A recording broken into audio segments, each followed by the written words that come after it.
Great Expectations by Charles Dickens. Volume 2, Chapter 9.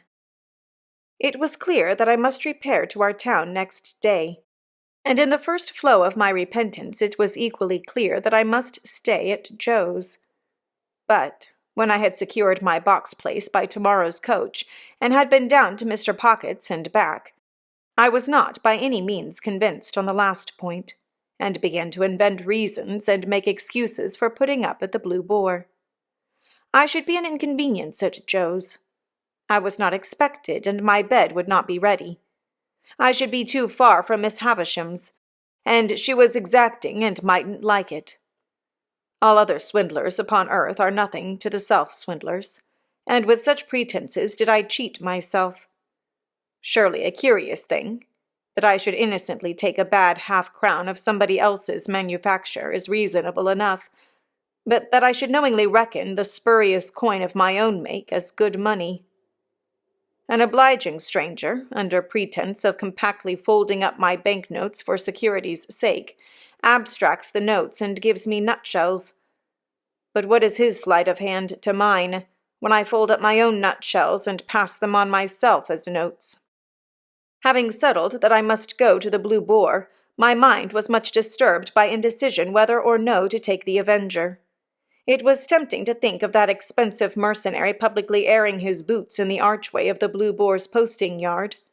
It was almost solemn to imagine him casually produced in the tailor's shop, and confounding the disrespectful senses of Trabb's boy. On the other hand, Trabb's boy might worm himself into his intimacy and tell him things, or, reckless and desperate wretch as I knew he could be, might hoot him in the High Street. My patroness, too, might hear of him and not approve. On the whole, I resolved to leave the Avenger behind. It was the afternoon coach by which I had taken my place, and as winter had now come about, I should not arrive at my destination until 2 or 3 hours after dark. Our time of starting from the Cross Keys was 2 o'clock.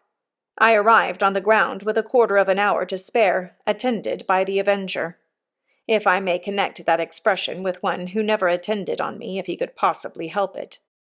At that time it was customary to carry convicts down to the dockyards by stagecoach. As I had often heard of them in the capacity of outside passengers, and had more than once seen them on the high road dangling their ironed legs over the coach roof, I had no cause to be surprised when Herbert, meeting me in the yard, came up and told me there were 2 convicts going down with me. But I had a reason that was an old reason now, for constitutionally faltering whenever I heard the word convict. "You don't mind them, Handel?" said Herbert. "Oh, no." "I thought you seemed as if you didn't like them." "I can't pretend that I do like them, and I suppose you don't particularly, but I don't mind them." "See, there they are," said Herbert, "coming out of the tap. What a degraded and vile sight it is!" They had been treating their guard, I suppose, for they had a jailer with them, and all 3 came out wiping their mouths on their hands. The 2 convicts were handcuffed together and had irons on their legs, irons of a pattern that I knew well. They wore the dress that I likewise knew well. Their keeper had a brace of pistols, and carried a thick-knobbed bludgeon under his arm. But he was on terms of good understanding with them, and stood with them beside him, looking on at the putting to of the horses, rather with an air as if the convicts were an interesting exhibition not formally open at the moment, and he the curator. One was a taller and stouter man than the other, and appeared as a matter of course, according to the mysterious ways of the world both convict and free, to have had allotted to him the smaller suit of clothes. His arms and legs were like great pin-cushions of those shapes, and his attire disguised him absurdly. But I knew his half-closed eye at one glance. There stood the man whom I had seen on the settle at the 3 Jolly Bargemen on a Saturday night, and who had brought me down with his invisible gun. It was easy to make sure that as yet he knew me no more than if he had never seen me in his life. He looked across at me, and his eye appraised my watch-chain, and then he incidentally spat and said something to the other convict, and they laughed and slewed themselves round with a clink of their coupling manacle, and looked at something else. The great numbers on their backs, as if they were street doors, their coarse, mangy, ungainly outer surface, as if they were lower animals, their ironed legs, apologetically garlanded with pocket-handkerchiefs, and the way in which all present looked at them and kept from them, made them, as Herbert had said, a most disagreeable and degraded spectacle. But this was not the worst of it. It came out that the whole of the back of the coach had been taken by a family removing from London, and that there were no places for the two prisoners but on the seat in front, behind the coachman. Hereupon a choleric gentleman, who had taken the fourth place on that seat, flew into a most violent passion, and said that it was breach of contract to mix him up with such villainous company, and that it was poisonous and pernicious and infamous and shameful, and I don't know what else. At this time the coach was ready, and the coachman impatient, and we were all preparing to get up, and the prisoners had come over with their keeper, bringing with them that curious flavor of bread poultice, baize, rope yarn, and hearthstone, which attends the convict presence. "Don't take it so much amiss, sir," pleaded the keeper to the angry passenger. "I'll sit next to you myself. I'll put 'em on the outside of the row. They won't interfere with you, sir. You needn't know they're there." "And don't blame me," growled the convict I had recognized. "I don't want to go. I am quite ready to stay behind. As far as I'm concerned, anyone's welcome to my place." "Or mine," said the other gruffly. "I wouldn't have incommoded none of you if I'd had my way." And they both laughed, and began cracking nuts and spitting the shells about, as I really think I should have liked to do myself if I had been in their place and so despised.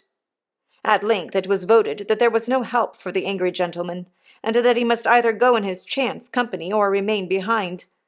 So he got into his place, still making complaints, and the keeper got into the place next him, and the convicts hauled themselves up as well as they could, and the convict I had recognized sat behind me with his breath on the hair of my head.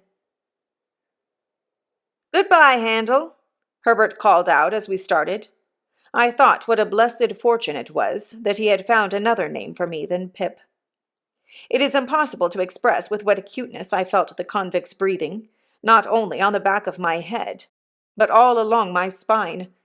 The sensation was like being touched in the marrow with some pungent and searching acid, and it set my very teeth on edge. He seemed to have more breathing business to do than another man, and to make more noise in doing it, and I was conscious of growing high-shouldered on one side in my shrinking endeavors to fend him off. The weather was miserably raw, and the two cursed the cold. It made us all lethargic before we had gone far, and when we had left the halfway house behind, we habitually dozed and shivered and were silent. I dozed off myself in considering the question whether I ought to restore a couple of pounds sterling to this creature before losing sight of him, and how it could best be done. In the act of dipping forward as if I were going to bathe among the horses, I woke in a fright and took the question up again. But I must have lost it longer than I had thought, since, although I could recognize nothing in the darkness and the fitful lights and shadows of our lamps, I traced marsh country in the cold, damp wind that blew at us. Cowering forward for warmth and to make me a screen against the wind, the convicts were closer to me than before. The very first words I heard them interchange, as I became conscious, were the words of my own thought. 2 1-pound notes. "How did he get 'em?" said the convict I had never seen.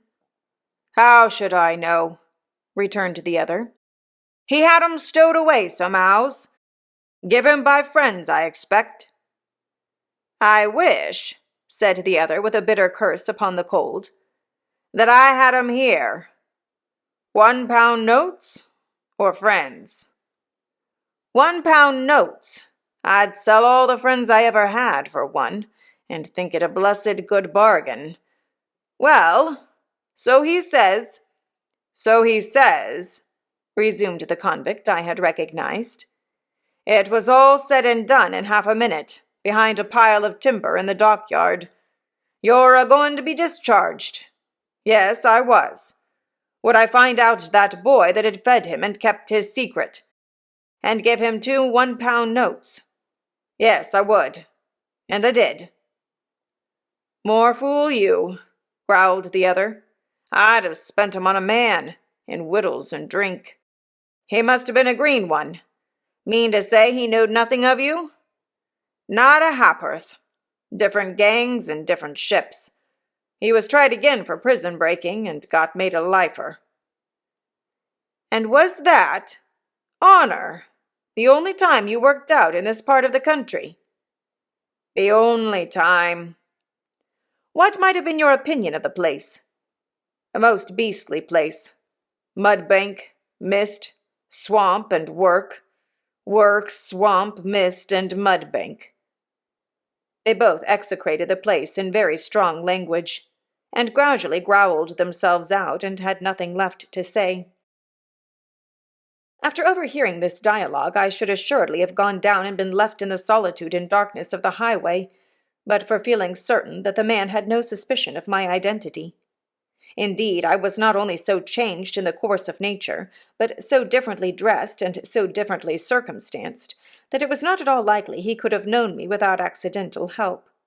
Still, the coincidence of our being together on the coach was sufficiently strange to fill me with a dread that some other coincidence might at any moment connect me in his hearing with my name. For this reason I resolved to alight as soon as we touched the town, and put myself out of his hearing. This device I executed successfully. My little portmanteau was in the boot under my feet. I had but to turn a hinge to get it out. I threw it down before me, got down after it, and was left at the first lamp on the first stones of the town pavement. As to the convicts, they went their way with the coach, and I knew at what point they would be spirited off to the river. In my fancy I saw the boat with its convict crew waiting for them at the slime-washed stairs. Again heard the gruff, "Give way, you!" like an order to dogs. Again saw the wicked Noah's Ark lying out on the black water. I could not have said what I was afraid of, for my fear was altogether undefined and vague, but there was great fear upon me. As I walked on to the hotel, I felt that a dread, much exceeding the mere apprehension of a painful or disagreeable recognition, made me tremble. I am confident that it took no distinctness of shape, and that it was the revival for a few minutes of the terror of childhood. The coffee-room at the Blue Boar was empty, and I had not only ordered my dinner there, but had sat down to it before the waiter knew me. As soon as he had apologized for the remissness of his memory, he asked me if he should send boots for Mr. Pumblechook. "No," said I. "Certainly not." The waiter, it was he who had brought up the great remonstrance from the commercials on the day when I was bound, appeared surprised, and took the earliest opportunity of putting a dirty old copy of a local newspaper so directly in my way that I took it up and read this paragraph. Our readers will learn, not altogether without interest, in reference to the recent romantic rise in fortune of a young artificer in iron of this neighborhood. What a theme, by the way, for the magic pen of our as yet not universally acknowledged townsman Tooby, the poet of our columns, that the youth's earliest patron, companion, and friend was a highly respected individual not entirely unconnected with the corn and seed trade, and whose eminently convenient and commodious business premises are situate within 100 miles of the High Street. It is not wholly irrespective of our personal feelings that we record him as the mentor of our young Telemachus, for it is good to know that our town produced the founder of the latter's fortunes. Does the thought-contracted brow of the local sage or the lustrous eye of local beauty inquire whose fortunes? We believe that Quintin Matses was the blacksmith of Antwerp. Verb. Sap.